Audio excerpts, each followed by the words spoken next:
뭐 심지어 동남아에는 인도네시아 총리 등 전 세계 약 20여 개국의 대통령과 수상과 총리들이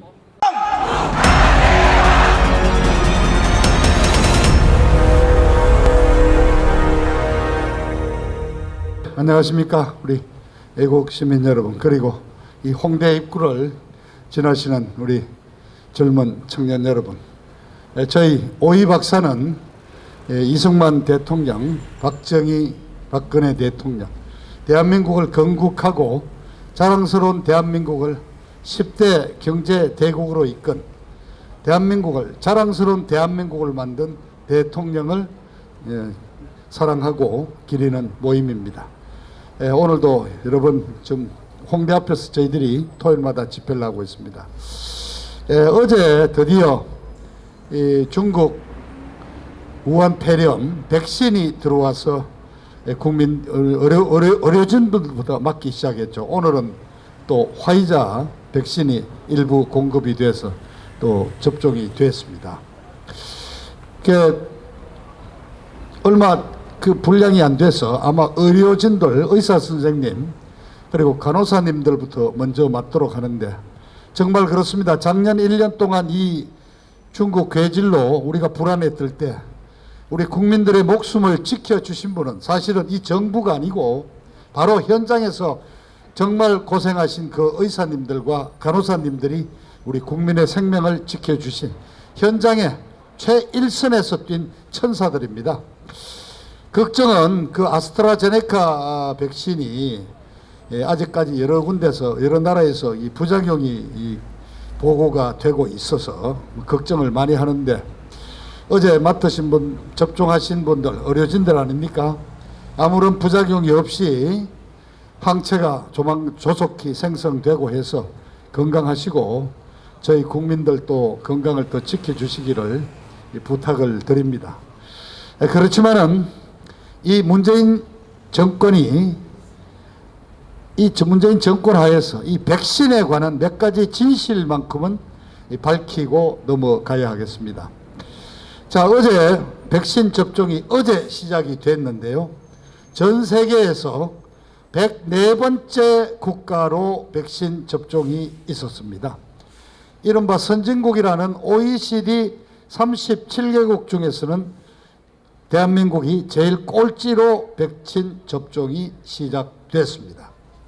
그것도 충분한 양이 확보되지 않고 있습니다. 아스트라제네카, 영국 옥스퍼드 대학이 개발한 아스트라제네카 백신이 영국에서 직접 공수된 게 아니고 안동에 있는 SK 바이오 회사에서 위탁 생산한 백신이 공급이 되기 시작했습니다. 근데 이 아스트라제네카는 스위스와 남아공에서 아직까지 허가를 공식으로 내지 않고 있고, 우리나라 질병본부에서도 조건부 허가를 냈습니다. 3월 말 4월 초에 있을 것으로 예상되는 미국의 3상 실험 결과를 보고 완전한 허가를 내주는 조건으로 임시 치료 백신으로 일시 허가를 내고 있습니다. 그런데 104번째 국가로 백신을 맞았다는 사실 기억하십시오. 그동안 K-방역을 잘했다고 이 문재인 정권에서 엄청난 자화자찬을 했습니다. 심지어 그 정은경 질병본부장을 노벨 평화상 후보로 추천한다는 얘기까지 돌았습니다. 그러나 우리 국민 여러분이 잘 아시죠. 과연 이렇게 우리 K-방역이 잘 돼서 우리가 지금 편하게 살아가고 있느냐. 자영업자들 지금 거의 다 망했습니다. 밤 9시까지 영업 제한을 하다가 10시로 연장했습니다마는 지금 5명이 들어가면은 테이블을 2개로 나눠야 되고, 그것도 옆자리에 앉지 못하고, 하여튼 자영업자들은 지금 엄청 어려움을 겪고 있다는 사실 우리가 목격하고 있습니다. 근데 K방역을 자랑할 수 있겠습니까? 자, 그리고 이 아까 말씀드린 대로 이 백신이 아무리 빨라도 한 5년은 걸쳐야지 임상 실험을 3상, 4상까지 하고 이렇게 개발이 되는 것인데, 워낙 다급하다 보니까 세계적인 제약회사들이 불과 10개월 만에 백신을 만들어냈습니다. 그래서 여러 가지로 아직 부족한 점이 많습니다.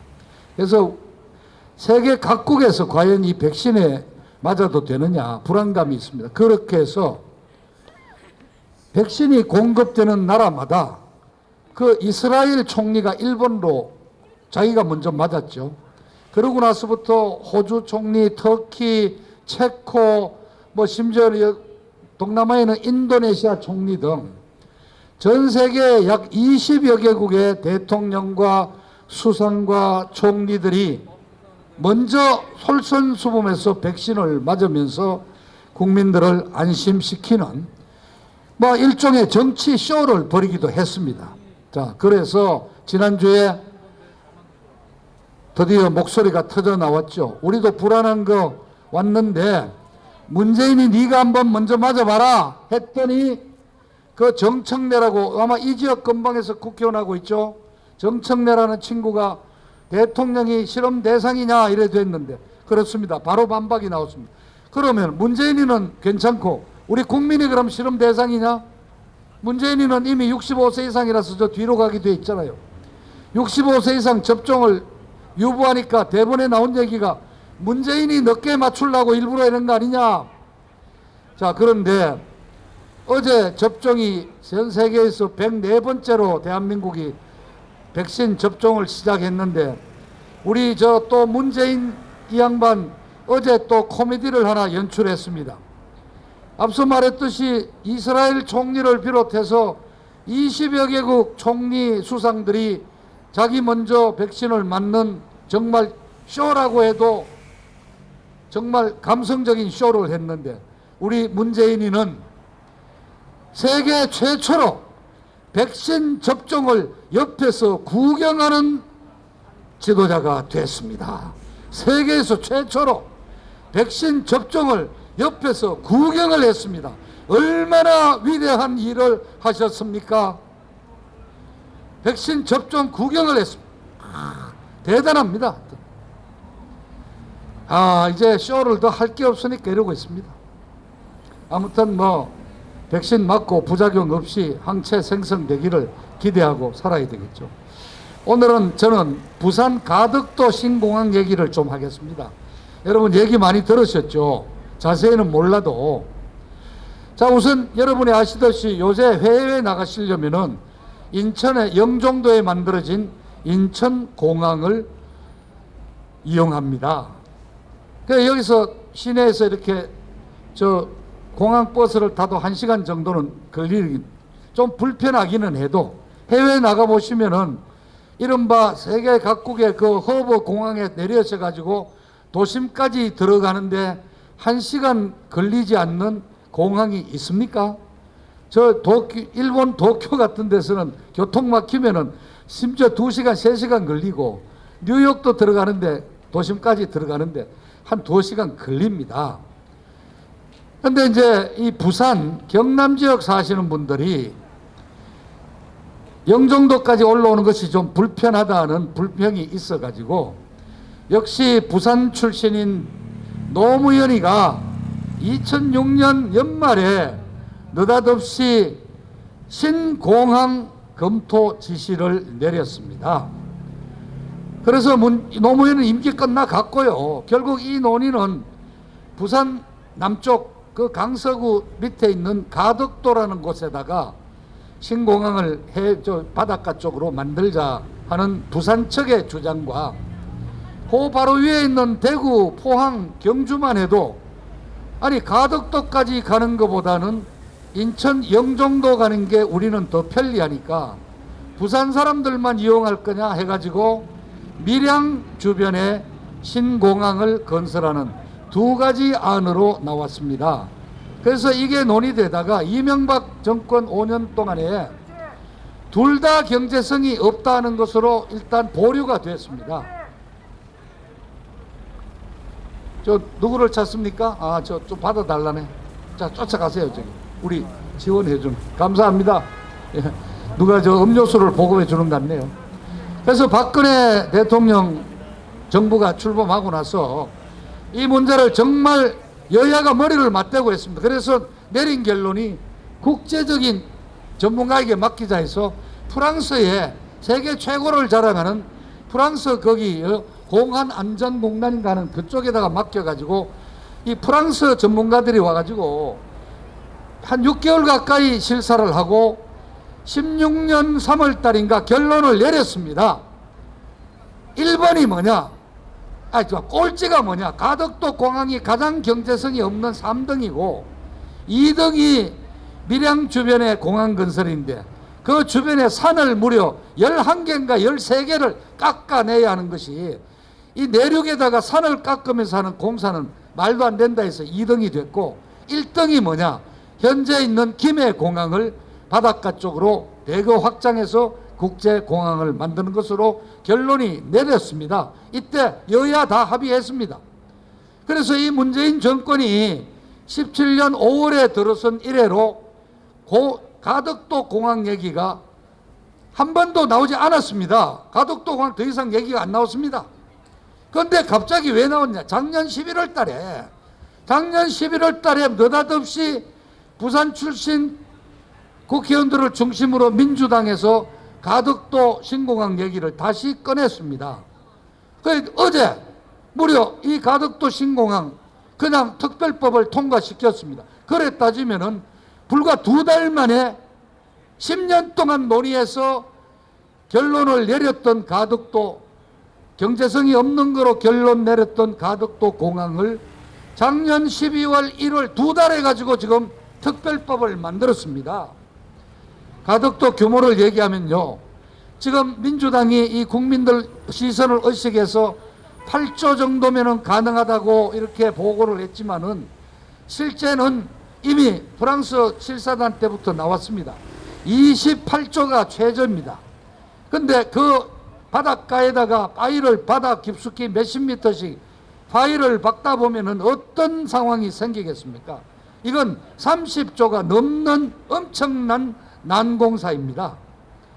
더구나 거기는 가덕도 저 남단으로 내해 쪽이 아니가요, 완전히 바다 쪽에 속하기 때문에 도대체 거기에 파일을 몇 개를 몇 미터까지 박아야 될지, 그리고 집안 침하 현상이 일어나는 것을 어떻게 막을 것인지, 거기에 그 엄청난 토양을 어떻게 동원해서 매립을 할 것인지, 이거 상상할 수 없는 일입니다. 이것을 그냥 법을 통과시켰습니다. 자, 바로 이틀 전에 환경부를 비롯해서 국방부, 법무부, 자, 심지어 공사를 직접 담당할 국토건설부마저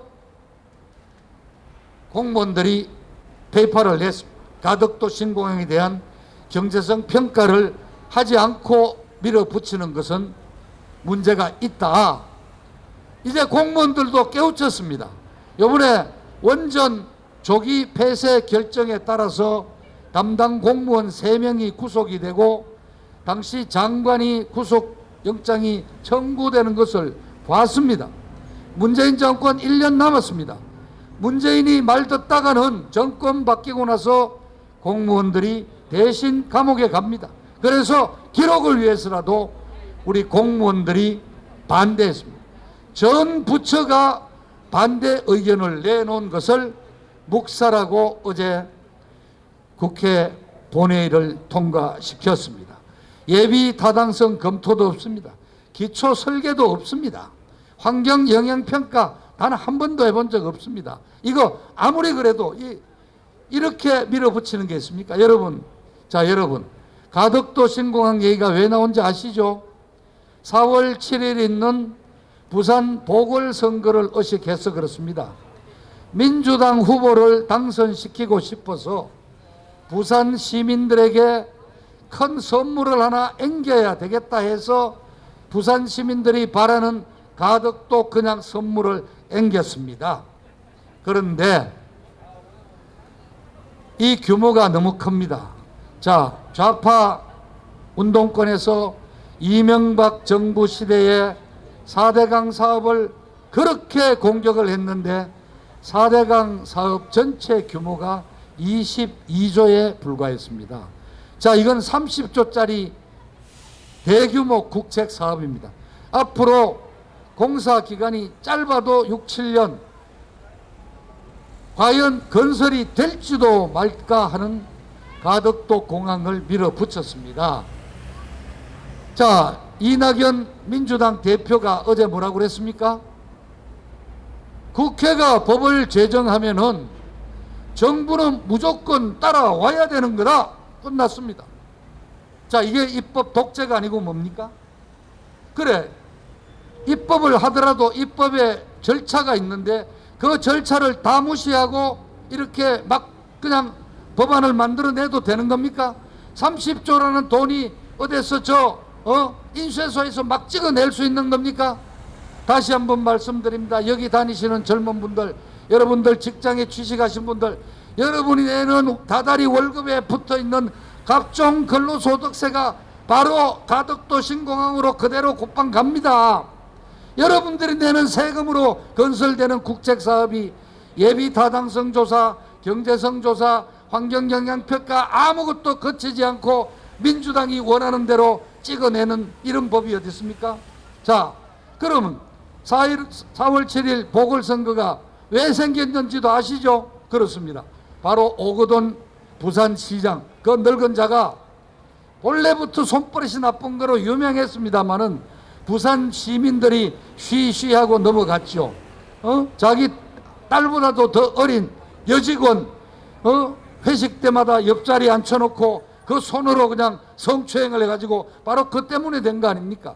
그 오구돈이 때문에 성추행 때문에 문제된 부산 보궐시장 선거에서 이겨보겠다고 28조짜리 가덕도 공항을 특별법을 만들어서 밀어붙이는 게 현실입니다. 그렇다면 이 가덕도 신공항의 이름은 오거돈 공항으로 붙여야 합니다. 오거돈 성추행 공항으로 붙여야 합니다. 거기다가 오거돈이 손바닥 커다란 거 하나 앞에다가 표지로 붙여놔 놓고 외국 관광객들이 올 때마다 이 공항은 오거돈이라는 시장놈이 여직원 건드려 가지고 그것 때문에 만드는 공항이라고 소개하기 좋습니다. 그런데 그 가덕도에 오거돈이가 이미 10만 평 이상 땅을 가지고 있다는 소문 다 보도가 됐죠. 부산의 부자들 가덕도에다가 땅 다 몇만 평씩 갖고 있다는 겁니다. 이번 선거에서 이기기 위해서 가덕도 공항이 제대로 될지 안 될지도 모릅니다. 그러나 우선 땅 수용한다고 돈을 몇 조를 풀면 부산은 경제가 살아나니까 그렇게 해서 지금 가덕도 공항 신공항법이 어제 그냥 민주당 찬성으로 통과됐습니다. 여러분 정확히 하십니다. 아무리 선거를 의식해도 그렇지 이렇게 막 가는 입법은 없습니다. 이렇게 막장 입법은 없습니다. 여러분 바로 이 모든 이러한 막장 행태가 어디에서 나오시는지도 여러분 아셔야 합니다. 바로 4.15 총선에서 더불어민주당이 180석을 얻으면서 이런 입법 독재가 시작됐습니다. 그런데 여러분 우리는 지적합니다. 그 부정선거의 결과였습니다. 바로 이런 식의 입법 독재를 하기 위해서 더불어민주당이 자기들이 원하는 대로 사회주의 사회로 만들어 가기 위해서 이들에게는 180석이 넘는 압도적인 의석이 필요했습니다. 그렇게 해서 바로 부정선거를 저질렀습니다. 여러분 사전투표에서 서울, 경기, 인천을 대상으로 이번 미국에서도 드러났지만은 이른바 도미니언인가 하는 그런 방식의 알고리즘을 조작으로 63대 36이라는 사전선거 투표 결과가 어떻게 서울, 인천, 경기 지역 2,500만 유권자들의 표 결과가 똑같이 63대 36으로 기호 1번 63, 기호 2번 36으로 나눠지는 결과가 나옵니까? 이것은 서울대 수학과 박영학 교수가 말했듯이 동전 1000개를 던져가지고 똑같은 면, 앞면이든 뒷면이든 전적으로 나오는 이게 뭐 600면 던져야 된다고 이게 CNN 뉴스까지도 도가 됐습니다. 이러한 상상할 수 없는 부정선거로 180석을 만들어서 그걸로 지금 이렇게 원하는 대로 필요한 대로 입법을 해 나가고 있다는 사실을 아셔야 합니다. 바로 그 하나가 또 눈에 드러나서 가덕도 신공항입니다. 사실 그렇습니다. 전 세계 여러분들 다녀보셔도 나라에는 하나의 허브공항밖에 없습니다. 그렇습니다. 영국 가면 히드로 공항이고 미국같이 미국이나 중국과 같이 땅덩어리가 넓고 인구가 몇 억이 되고 이런 나라에는 두 개 동서 이렇게 허브공항이 생길 수 있지만은 이미 우리는 인천 영종도 공항을 갖고 있습니다. 자, 부산 남쪽에 가덕도에 공항, 국제공항을 만든다고 하는데 실제 국제선이 되려면은 350명씩 타는 대형 전보 비행기가 이륙을 해야 되는데 과연 부산 경남 그 주민들로 하루에 몇 회 비행기가 출항할 수 있겠습니까? 그 가덕도 공항이 부산 시민을 나르는 내륙공항으로서는 그렇다면 의미가 없는 거죠. 아까 말씀드렸습니다. 바로 위에 있는 대구, 경주, 포항, 저쪽 전라도의 광주, 전라도 사람들도 가덕도 공항 가다보다는 서울, 인천, 영종도 공항이 오히려 더 편리하다고 얘기를 합니다. 그래서 이런 식으로 표를 얻기 위해서 그것도 한두 푼이 아니고요. 어디 저 산골짜기에 초가삼간 짓는 게 아닙니다. 빌딩 하나 짓는 게 아니고 28조, 30조에 가까운 돈을 들여서 6, 7년에서 10년 이상 걸릴 공사만 걸리는 그 신공항을 그냥 이렇게 뚝딱 2달 만에 입법을 해서 통과시키는 이러한 우리 막장 정치판을 보고 있습니다. 여러분 정말입니다. 부산 시민들에게는 죄송한 얘기지만은 그 가덕도 공항으로 땅 수용되면서 돈 풀린다고 거기에 현혹돼서 가신다면은 큰 문제입니다.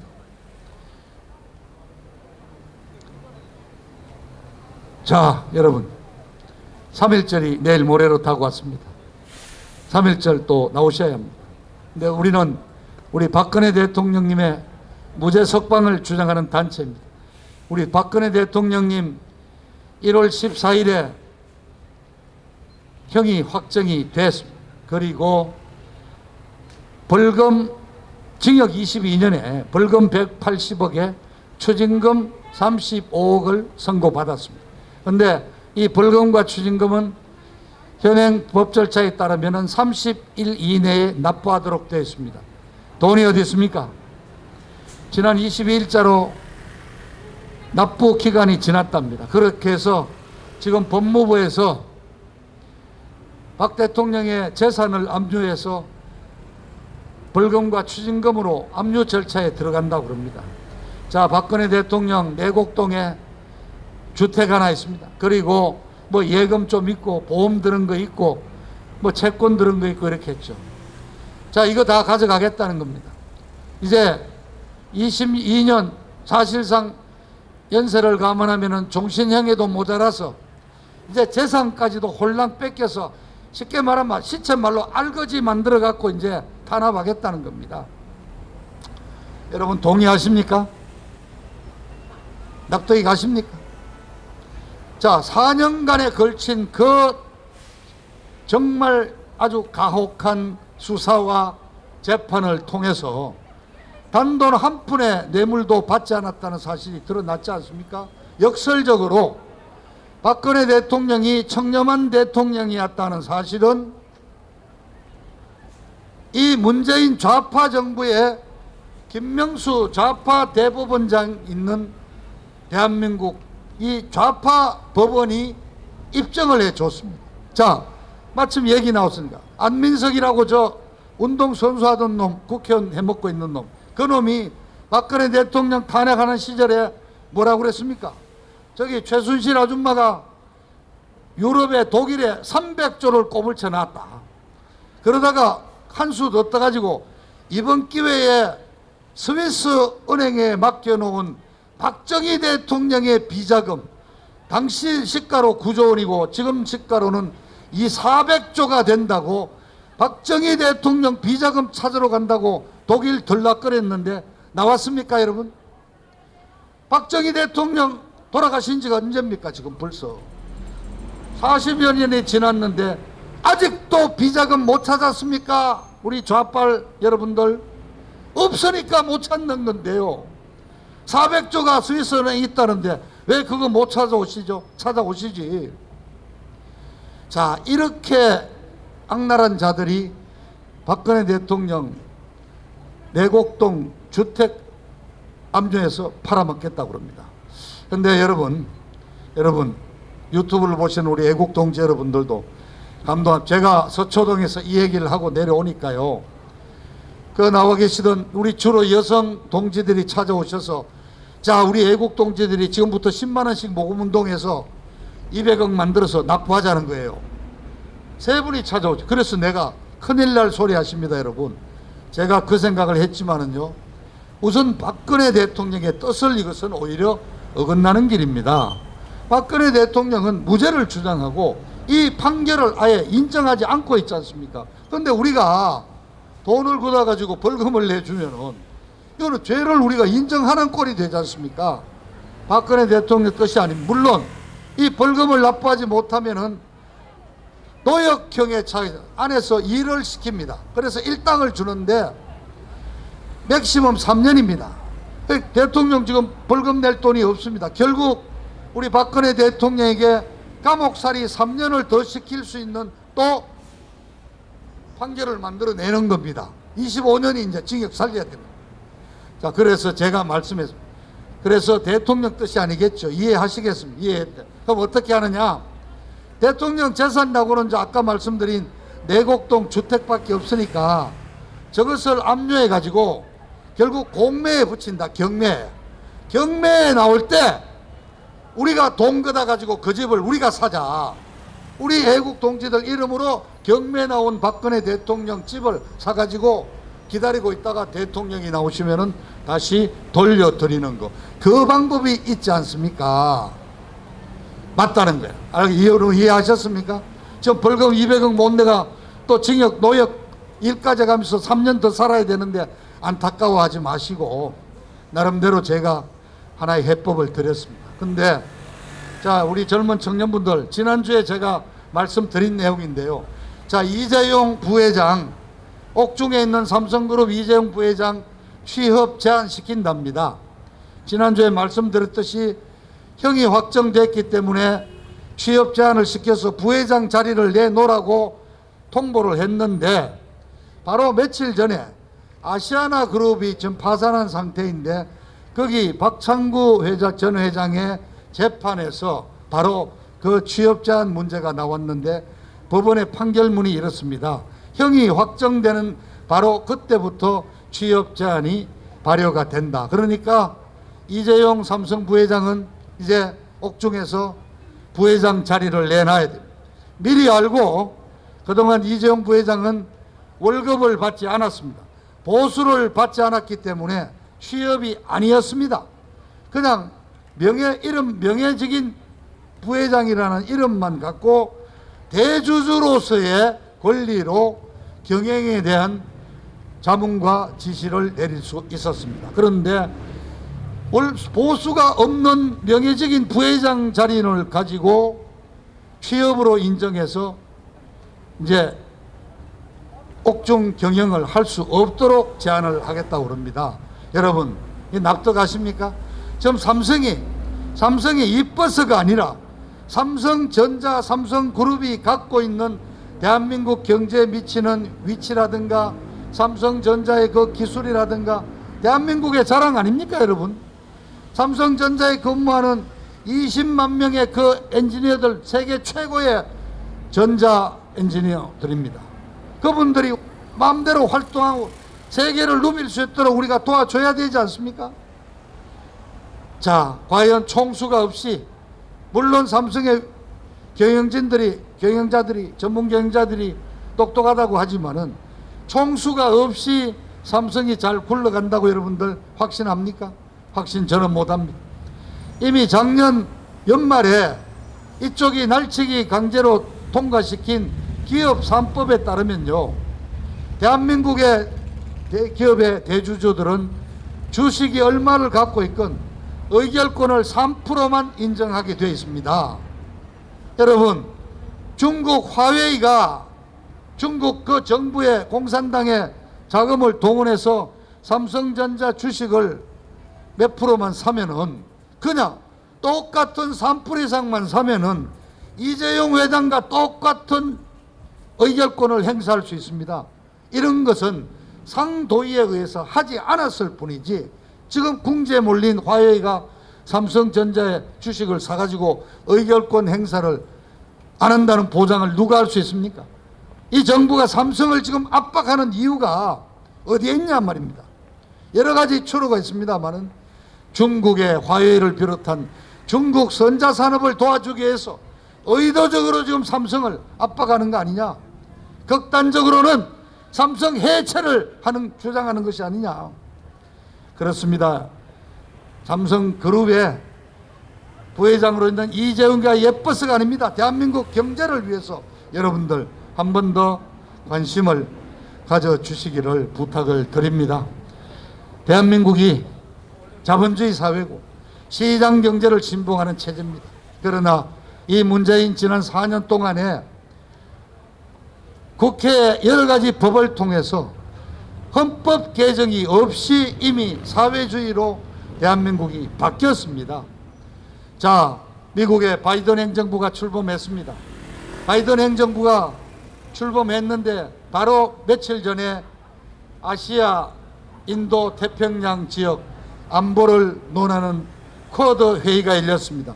거기에 문재인 우리 대한민국 정부가 빠졌습니다. 바이든 정부도 역시 트럼프 대통령의 기조를 이어서 중국에 대해서만큼은 지금 대결 국면을 강조하고 있습니다. 그런데 우리나라 대한민국의 동맹이 누구죠?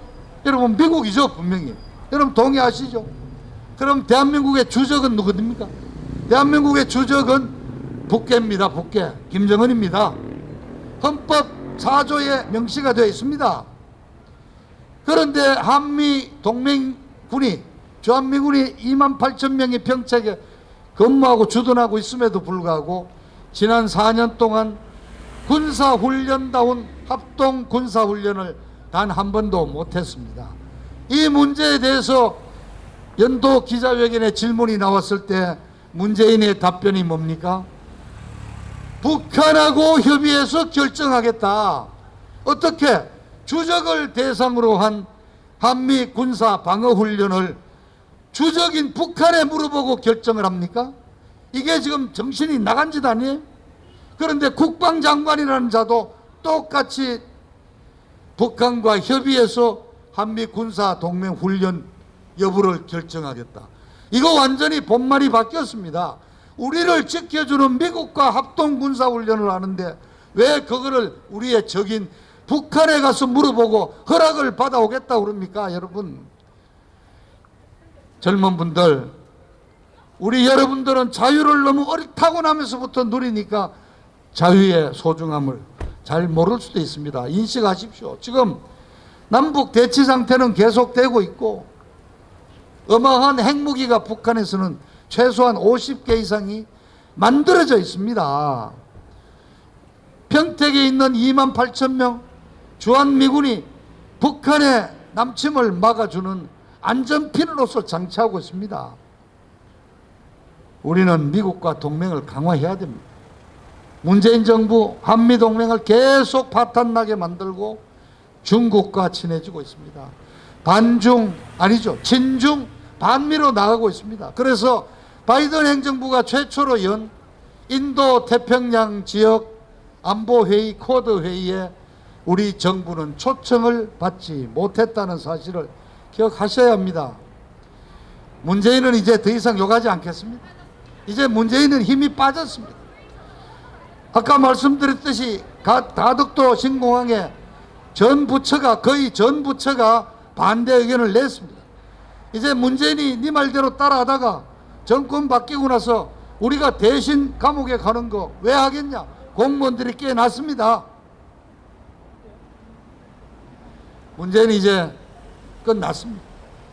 자, 내년에 대통령 선거를 치른다면 이제 정권 교체를 해야 됩니다. 정권 교체를 하고 이 좌파 정권의 종식을 위해서 우리가 노력을 해야 됩니다. 우리 젊은 애국 동지들, 내일 모레 3.1절입니다.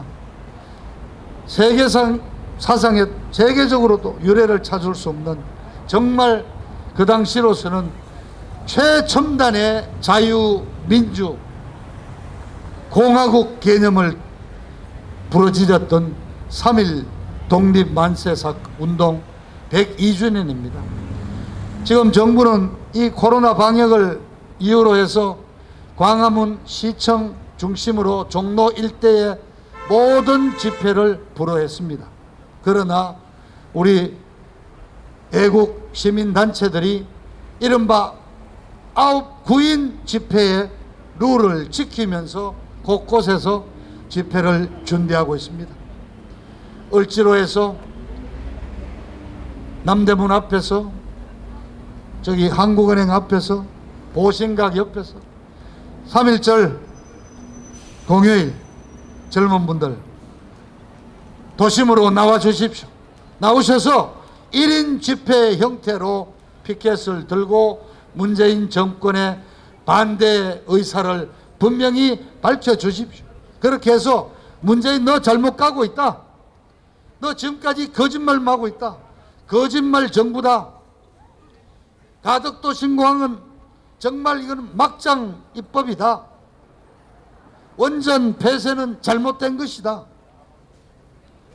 이런 메시지를 분명히 전해 주셔야지 이 정권이 국민의 뜻을 알고 몸조심하고 신중해주고 스스로를 경계합니다. 여러분, 그렇습니다. 여러분들 3.1절 날 도심으로 나와주십시오. 시청 앞으로 나와주십시오. 을지로 입구로 나와주십시오. 종로산 2가 종각 앞으로 나와주십시오. 광화문으로 나와주시고 대한문 앞으로 나와주십시오. 나와주셔서 문재인 마지막 연도에 정신 차려라. 말이 되지 않는 상식밖에 정치 행위를 그만두라고 준엄한 경고를 던져주시기를 간곡히 부탁드립니다. 여러분, 저희는 이미 70 고령입니다. 저희가 뭔 부귀영화를 누리겠다고 이렇게 목이 아프게 여러분들께 호소합니다. 지금 가덕도 신공항, 무한앞바다, 풍력발전소 48조 다 여러분들 젊은 분들 직장 다니면서 내는 각종 근로소득세에서 충당이 됩니다. 바로 여러분들 주머니 세금을 털어가지고 이러한 무지막지한 국책사업을 벌이고 위로금을 준다고 그러고 지원금을 막 돈을 뿌리고 있습니다. 선거를 앞두고 뿌리는 이러한 돈은 선거법에서 규정하고 있는 기부행위 금지에 해당합니다. 자, 이번에 3월 말 4월 초에 또 재난지원금으로 자영업자들에게 500만 원까지 준다고 그러죠. 그리고 선거 잘 되고 나면은 위로금 준다고 그러죠. 이게 전부 사실상 기부행위 금지에 해당되는 선거법 위반 사례입니다. 현명한 우리 국민들이 잘 아시고 현명한 판단을 할 것으로 저희는 기대합니다. 이 정부가 그저 의석수를 하나 더 올리고 서울시장, 부산시장을 잡기 위해서 벌이고 있는 이러한 작태를 똑똑히 인식하십시오. 부산시장, 서울시장 보궐선거가 왜 벌어졌느냐?